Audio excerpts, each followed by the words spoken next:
Vanuit Zaal het Ankeren Meerselo klonken afgelopen weekend vele muziekklanken.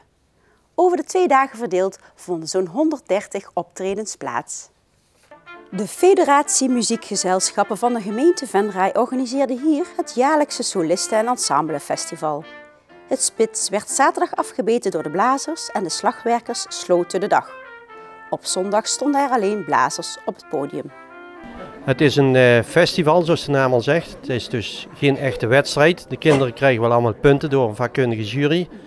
Maar het gaat er dus niet om wie de meeste punten haalt uiteindelijk. Het is veel belangrijker voor de kinderen dat ze meedoen en daarmee ervaring opdoen, podiumervaring dus.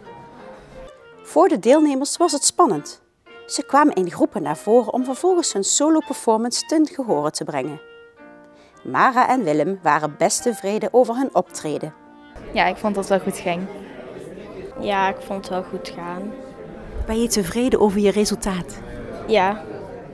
Met 87 punten voor Mara en 83 voor Willem behaalden beide een prima resultaat. Ook de andere hoge scores lieten zien dat er op muziekgebied veel talent in de gemeente is. Ja, het gaat ontzettend goed moet ik zeggen, want er zijn hele hoge scores behaald. Gisteren had een deelnemer zelfs 95 punten, dat is echt super hoog. En een aantal 88, 87, 86 verschillende, dus je kunt wel zeggen dat er talent zit in de gemeente, ja.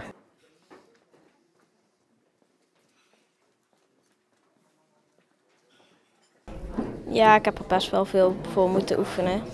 Ja, denk al 2 maanden.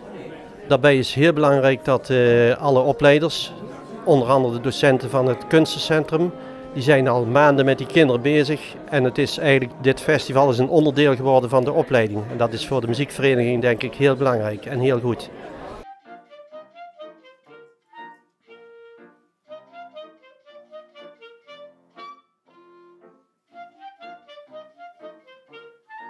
Ja, blokfluit. Ja, eerst blokfluit. Ik zag ook dat Geert een demper in zijn hand had, want dan klinkt het net iets anders met stemmen, Geert.